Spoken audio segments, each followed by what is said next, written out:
আসসালামু আলাইকুম ভাই বোনেরা, আপনারা কেমন আছেন? আশা করি আল্লাহর রহমতে ভালো আছেন। আমরাও ভালো আছি। আজকে আমরা মুরগির হাড়, ঘিলা, কলিজা আর পাখনা দিয়ে রান্না করব। পা একসাথে সব কুটে ধুয়ে পরিষ্কার করে নিয়েছি, আর পেঁয়াজ আর টমেটো কেটে নিয়েছি। আজকে কাঁচামরিচ বাটা দিয়ে রান্না করব। প্রথমে আমরা তেলে করে বসিয়ে তেল গরম দিয়ে একটু জিরা, গোটা জিরা, দারচিনি, এলাচি আর তেজপাতা ভেজে নিয়েছি। তারপর পেঁয়াজ দিয়ে দিলাম। পেঁয়াজ একটু ভেজে তারপরে আমরা টমেটো দিয়ে দেব। টমেটোটা একটু ভেজে নিয়েছি। এবার আমি 1 চামচ আদা বাটা দিয়ে একটু ভেজে নিলাম। 1 চামচ রসুন বাটা দিয়ে আবার একটু ভেজে নেব। এবার 1/2 চামচ লবণ,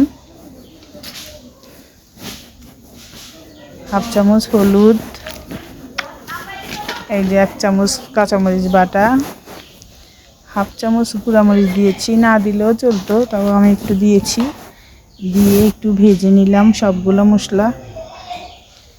ভেজে এবার ঘিলা, কলিজা, মুরগির পাখনা, পা এগুলো দিয়ে দিলাম। দিয়ে একটু কষিয়ে নেব। ভালো মতো একটু কষিয়ে তারপর হালকা গরম পানি দিয়ে দিব। কষানো হয়ে গেছে। এবার গরম পানি দিয়ে দিলাম।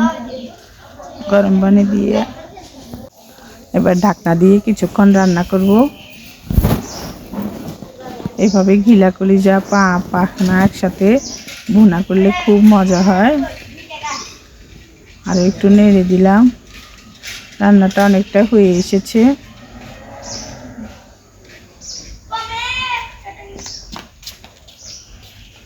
খুব মজা হয়েছে। আমি একটু খেয়ে দেখেছি।